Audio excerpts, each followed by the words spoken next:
Nah, di sini mungkin juga Anda itu bekerja, mati saya ke Jepang, ternyata di sini kekecewaan yang didapat. Biarin aja, yang penting sekarang saya ke sini mencari keridhaan Allah. Cari keridhaan Allah. Satu. Tapi mencari keridhaan Allah tuh ya tidak gampang.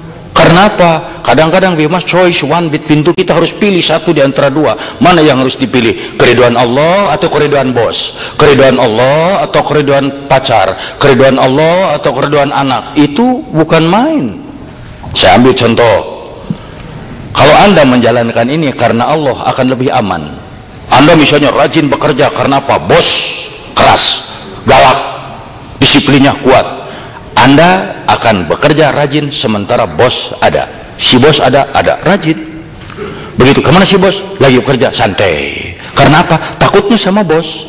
Tapi kalau takut karena Allah, Anda dikerja di ruangan sendirian, tidak ada siapa-siapa, pengawas, kawan, bos tidak ada, kerja aja sendiri. Karena apa? Saya rajin bekerja karena Allah. Yuk. Dipecat pun, kalau Allah ridho, mau apa? Oh, Kang Ibi ngomong mah gampang. Tidak, yang ngatur rezeki Allah. Bos juga kalau dipecat sama Allah, mau apa? Iya. Orang ngomong, itu ngomong mah gampang. Tidak. Saya Kang Ibing tidak punya kantor. Pelawak, di mana sekarang pelawak kantornya? Tidak ada. Kalau dihitung di atas kertas, ada yang manggil ngelawak, anak saya bisa makan. Kalau tidak ada yang manggil, anak saya barangkali sulit makan. Teori, prakteknya, Masya Allah, tidak punya kantor, villa ge boga, mobil alus, penghasilan tuh eleh kudu di Jepang. Naon aing di Jepang da di Indonesia gaing beunghar. Ini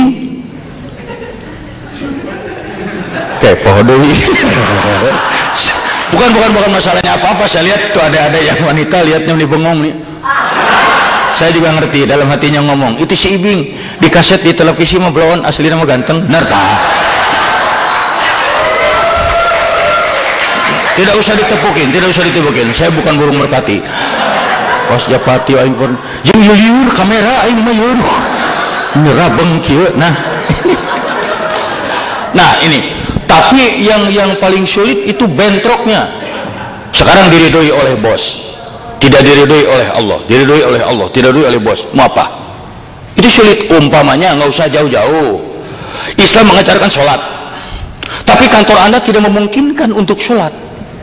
Coba, bisa saya sholat, tapi bos bisa berkata, pilih mau sholat, kamu keluar dari sini. Kalau tidak sholat, sok ikutin peraturan di sini. Allah memerintahkan, aqimus sholat, dirikanlah sholat. Bahkan masalah kakum fisakor, apa yang menyebabkan kamu masuk neraka, itu karena tidak sholat. Mungkin berat. Saya paksakan sholat, saya dipecat. Saya tidak sholat, Allah. Tapi kalau kita mau, bukankah Allah mengajarkan kita untuk berjuang? Hadapi dong bos, minta dengan tenang, buktikan dengan baik. Saya yakin sebagai manusia hatinya luntur. Masa iya sih 5 menit dari sekian jam diminta untuk jadi tur? Kalau perlu sholat dengan diem. Ya liur panitia, ya bolak balik wae. Tuh ternyata yang mengganggu itu panitia itu. Selamat datang. Masa ada kiai ngerti aja. Duh, saya tuh sebenarnya mau serius tapi aduh saya. Nah, ini. Nah, mana rai kieu aing ceramahna tuh. Nah, contoh yang lain. Ini juga yang harus berat. Umpamanya di sini seorang bapak misalnya atau seorang ibu itu Islam memerintahkan salah satunya umpamanya ya ayuhannas kulu mimma fil ardi halalan thayyiba wala tatabi'u khutuwati syaiton innahu lakum aduwwum mubin. Hei manusia, hei orang-orang, makanlah makanan yang halal di muka bumi ini, jangan ikuti langkah-langkah setan. Kita diwajibkan mencari yang halal, tapi satu waktu godaan, bukan main. Umpamanya Anda punya adik, punya orang tua di tanah air, minta duit untuk dibelikan apa kek, Anda lagi tidak punya duit. Satu waktu bekerja di kantor, ada kesempatan mencari duit tapi tidak halal, ambil aja maling lah, di mana mana mau maya wae. Di situ terjadi perang. Mana yang harus diturut? Ambil barang ini, aman, tidak ada yang tahu. adik atau anak di Indonesia bisa punya motor, bisa punya mobil, tapi Allah tidak akan ikhlas, tidak akan ridho. Sekarang tolak ini, Allah ridho, tapi anak tidak jadi beli motor. Itu perang yang berat.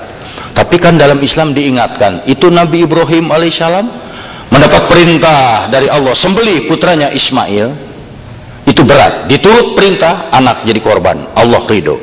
Tolak perintah ini, anak selamat, Allah tidak ridho. Tapi beliau Nabi Ibrahim alaihissalam lebih memilih, oke, keriduan Allah kalau perlu anak jadi korban. Tapi kan kita tahu way outnya, diberikan jalan, dikasih sembelihan lain sehingga selamat anak dan tetap taat. Kenapa kita tidak ingat ke sana? Tolak.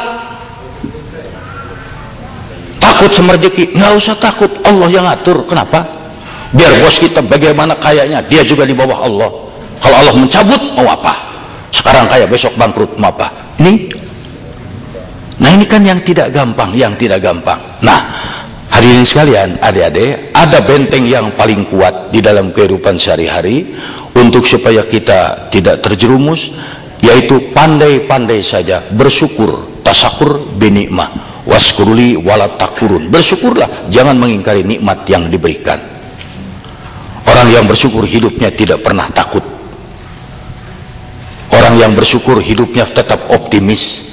Kalau orang yang tidak bersyukur, dia lihat air minum setengah gelas, dia akan ngomong, air saya tinggal setengah gelas. Tapi orang bersyukur akan berkata, alhamdulillah masih ada air saya setengah gelas. Don't be afraid, jangan takut. Kenapa harus takut? Jangan, salah satunya untuk bersyukur, jangan membanding-banding, lihat ke atas terus. Dalam Islam itu tidak benar melihatnya ke atas. Orang lain di Jepang 1 tahun sudah punya ini, sudah punya ini, saya udah 5 tahun belum punya apa-apa. Jangan lihat ke sana, lihat ke bawah. Berapa banyak orang yang ingin ke Jepang.